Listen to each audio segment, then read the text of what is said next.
Here we are, Wondercon 2014 here in good old Anaheim, California. We are here with the minds behind The Second Shift. Tell us who you are and what you do. Hello, I'm Scott Lost. I am the artist and creator, and yeah, that's what I do. Also lettering and color flats and all of those other things. I'm the second fiddle and Second Shift. I'm E. Bronson, and I write, and that's what I do. So the obvious question right now is, how did The Second Shift come about? I created The Second Shift when I was in the 7th grade, actually, and they're just characters that I've always drawn and just always come back to. I'll mess around with other things and draw like already created heroes like Spider-Man or whatever. But I always come back to my creations. It was my passion to do, and as years went on, I would try to do my own books, and I'm not a writer, so they wouldn't come out great. So I have actually finished books of The Second Shift that are just terrible because the writing's just it's no good. Anyway, years later, I met E. Bronson here.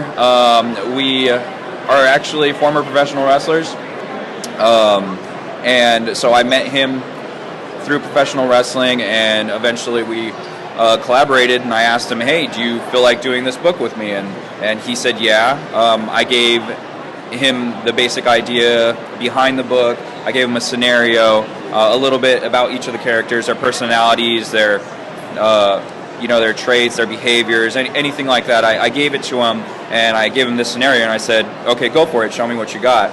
And so he came back with a scene that was them. It was every single one of the characters in the story. It sounded like them.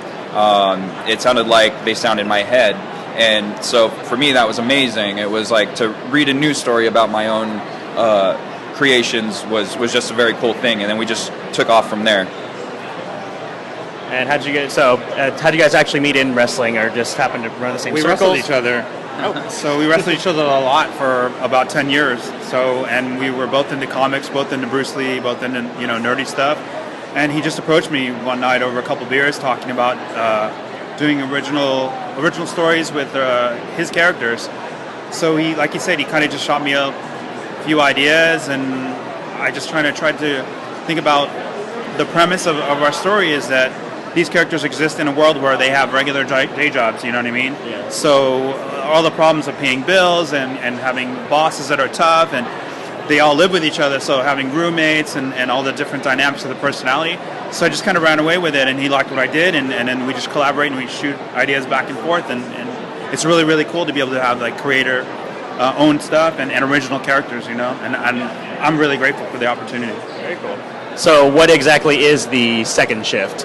Okay, so I can give the pitch. It's all right. So you know how Peter Parker can go around taking photographs of Spider-Man, or Clark Kent can write a report about Superman saving the world. Well, our characters are stuck at their normal 9-to-5s, like crappy day jobs that you and I would have. Working at like a fish world, like a SeaWorld type place, or a restaurant, or being a college student who's unemployed, or working at a comic book store, which is really cool. But at the same time, it doesn't pay a lot to work at a comic book store. So there's 4 of them in a 3-bedroom apartment, driving it around in their beater van, which acts as their Batmobile. And so it's all about balancing their normal day-to-day with being superheroes with the rest of their time.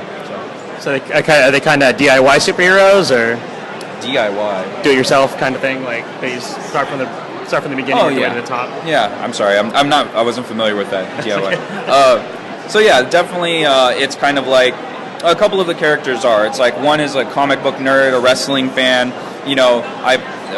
One thing about the characters is there are different parts of my personality, and so one of the characters is just a huge comic book and wrestling nerd, so he has it in him that he wants to be a superhero, and he's going to know how to be one right away because he's been in that culture in his mind. And another one is his sister. She's actually a lifelong martial artist, so she's already prepared for battle in a way, but it's also different when you're actually out there on the streets. So, and they all have, their own superpowers and everything like that, so that kind of gives them the edge. So is it a little bit of personality, and you said one of the characters, is it also kind of people you know or grew up with kind of in those other characters? Or? Well, one of the things is there's 4 main characters, and each one is a different part of my personality. Whereas, like, the younger brother, he's the goofball, he's the jokester, he's the guy that likes comic books and wrestling. Whereas the sister, she plays the, like, paternal role, you know, protective, and she's watching over him as well as everybody else on the team. The team leader is, you know, the part of my personality that would like to, you know, lead. It would be like, you know, I have, you know, the need to direct people to do certain things or whatever, and then that's just part of my personality, so that's where the leader falls in. At the same time, he second guesses himself a lot. He wonders if the decisions he's making are the right decisions, and that's something I think everybody, you know, would struggle with at one point or another. And the 4th person, she's like the brainiac. She's the one that likes to think logically, and she's the logical side of my personality. So it's just different parts of their personalities all equal me. So what comic books or comics artist creators kind of influenced you to go and say, I want to do this, I want to write a comic? I've actually wanted to create a comic book and like work in the comic book field my entire life. So for me, it's all the books I've ever read, you know, growing up. Jim Lee is like a huge influence on me and my art, and he's who I grew up with the most. You know, initially it was Art Adams. I really liked Art Adams' style, and then to Jim Lee, and then I always stuck with him. But as I got older, I learned. It's something I also learned in wrestling. It's like it's not just who you like in particular. Watch everyone and learn from everyone. So I applied that to my art, and I still do every day. So I'll look at different people's art and see what I like from them, and I'll try to incorporate that into my own style. And so yeah, that's basically it. And how about you? Same thing? Is there any certain artists? I like Jim Lee too. No, I mean, yeah, I do, but I'm a little bit older than him, so some of my guys, like, I was really into John Byrne, and I was a really fan of the Chris Claremont and like the John Byrne era of X-Men. So those are my guys. And then I was huge into Alan Moore and the Watchmen and Dave Gibbons and Frank Miller. When The Dark Knight came out, that was like be all end all for me as far as Batman stories. But the thing is like with this book, it's bringing the fantasy of having superpowers, but keeping our heroes grounded with reality, like having this day job thing and having all these mundane problems, but having all these extraordinary abilities and still having to deal with the mundane stuff. So, I mean, I'm not necessarily trying to be any derivative of any writers that I may have liked growing up, but it's really cool because the limitations are none, because he just kind of lets me go with what I want to do, kind of gives me an idea, or like I said, we'll talk back and forth, and just trying to make these characters sound like realistic, like as far as their dialogue and the things they do and the things they, you know, the stubborn ways that people deal with problems. And like he's talking, it's really great because the one character, he's a lifelong comic book reader and he's into wrestling, so that's how he approaches crime fighting, as, you know, a fanboy would, going out and thinking, oh, I can do this and that, I've got these incredible powers, but that kind of, you know, it kind of makes him foolhardy and take risks that he shouldn't necessarily take. So. And now, especially now with like all age of technology now, like right now we're doing this on a tablet, or we have social media, you know, Facebook, all that kind of stuff. Do you feel that there's more of an advantage of getting your stuff out, or do you feel it's easier to just fall into the sea of everything else that's going on? Like you know, like right now we're at Wondercon with Artist Alley going on and everything, like something like that, where there's so many artists trying to get their stuff out and to grasp like that whole lot, I guess you can say, not like the entire audience, but at least some of that segment. Do you think you feel it's harder to do that? Well, in person, I think it's what your product is. Like, you know, if you see someone face to face and you talk to them about your project and you're passionate about your project, I think people can identify that there's something there. And, you know, a lot of people like the premise of our book. And so a lot of them will pick it up just because of that. A lot of them like the artwork, you know, a combination of both.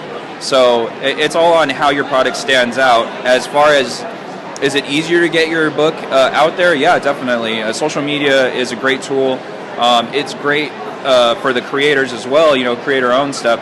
Like, I can finish a book, you know, that me and Ed have done, and I can throw it online digitally, and people will pick it up. You know, they just send me a PayPal, and then, you know, we get the money right then and there, and it can reach a wider audience. Instead of my, let's say 100 friends, and let's say 15 of them like comic books, instead of selling that to the 15 people, and them telling their comic book related friends, it's like we have Instagram and Twitter and all that other stuff, so you can throw it on there and you can put a hashtag on it, make comics, making comics, whatever it may be. People that are just looking for those things, or creator owned, if you hit that, people are looking for that particular branding, like it'll reach them instantaneously. So it's all about knowing how to use social media to your advantage, and I think we do a pretty decent job of it. We could obviously, there's always room for improvement, but we do as well as we can. And this is our third convention, but overall it's been a pretty good success, I would say. Good success. I think that's the thing with technology, especially nowadays. There's a tendency to be very impersonal, and that's why you come out to these conventions and you meet people and you talk to people, and then you can, they can put a face to the name behind the product.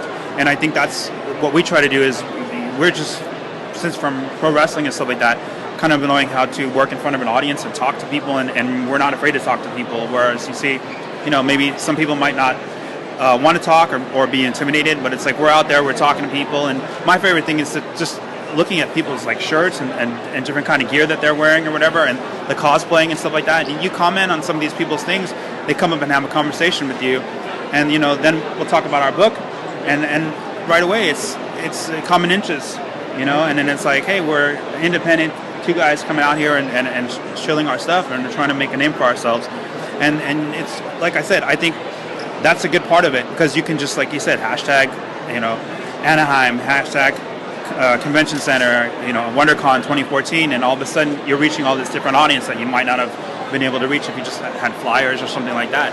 And I think that's, like I said, it's very easy to do, and at the same time, it's, reaching such a vast audience, and it's really helpful for us.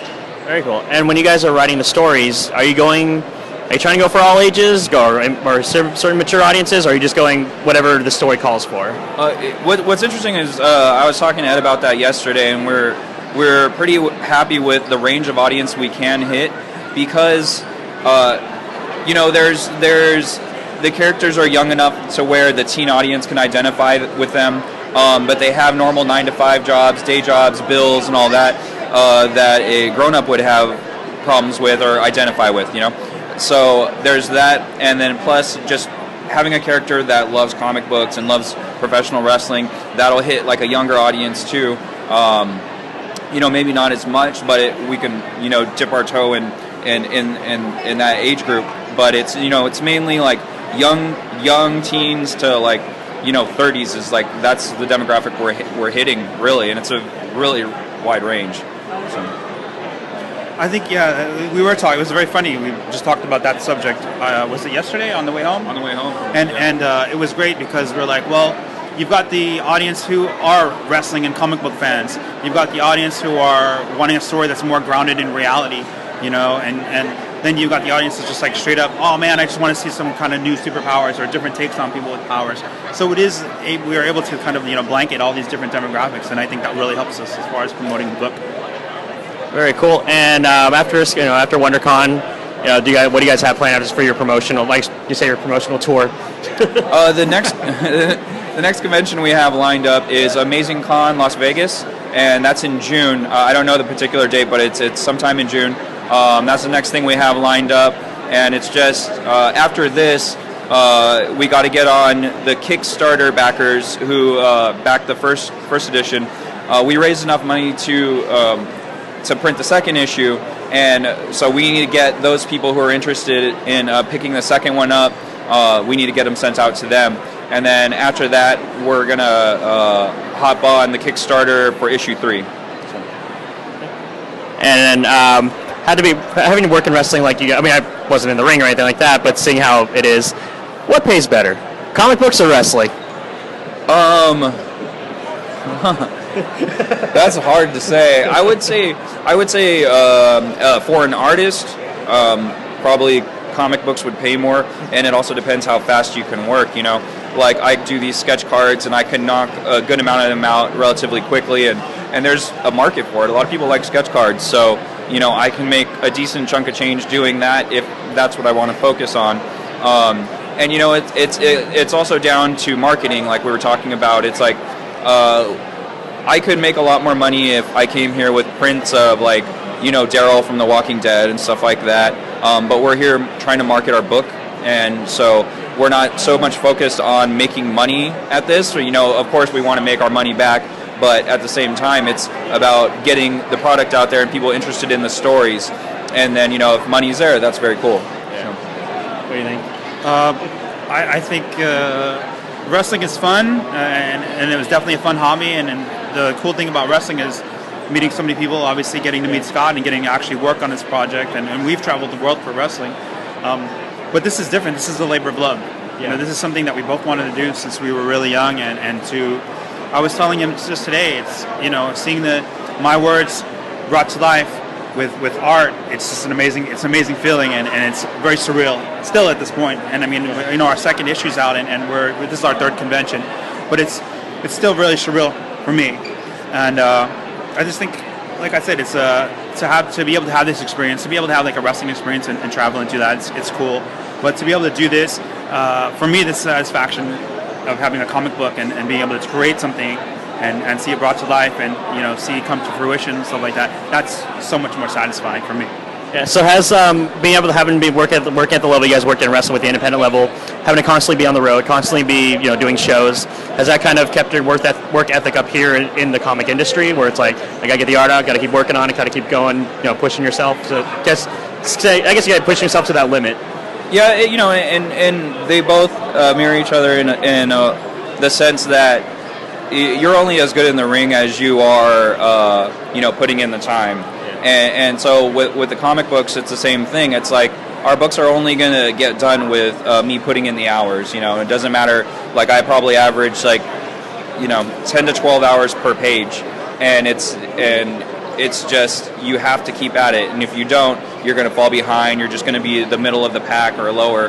And the work ethic that does come into play. You have to be able to push yourself, and we had each our own levels of success in wrestling, as does everyone in anything they do. So I feel that like my work ethic when it comes to the comic book is just as high. I have to agree. I mean, and it's the same thing. It's whatever. If we're in wrestling, you have to go and get in the ring, and you have to roll around. You have to put your time in the gym and make sacrifices, like you said, traveling, doing all that. But this is a different thing. It's like we're constantly reading books. We're constantly talking about ideas and doing things where we're trying to expand our creativity. And it's different. You can't just sit down and say, okay, I'm going to write X amount of pages or whatever. It's like we'll talk about ideas, and it's like, hey, I'll just write and I'll send him something. This is what I've got. And he'll be like, yeah, that's good. Keep this, drop this, let's work on this. Or, oh, wow, we really like that. Leave everything, But that's, like I said, that's the thing. It's a really different dynamic. It's a really different dynamic because it's different than being able to go out and get in the ring and be able to do like a moonsault or whatever, and you can see your results like immediately. And his thing is a little different because obviously with art, you put pen to paper and you have a finished product right away. Whereas I have ideas and things like that. And when we can get together and we can put everything together, that's when really I see my reward. Yeah. So it's like I said, it's a little different ballpark. Very cool. And also one of the most important questions: where can our readers, viewers find the Second Shift online when they finally go check it out? You can go to scottlostcomics.com. That's just one word. Or you can go to Twitter or Instagram or Facebook at Scott Lost on Twitter and Instagram. You could contact me there. You can contact Ed at Twitter, ebronson.com, Instagram, ebronson, and Facebook. We're on Facebook. So all those things for social media anyway. Okay. All right, guys, thank you very much. Once again, check out the Second Shift. We are here at Comic-Con 2014. Catch them on the Second Shift tour coming up an amazing con in Vegas, right? Yep. So check them out there, and possibly check them out, of course, in San Diego. They'll be out doing their thing. And thank you guys again. Thank you. Thanks. Thank you.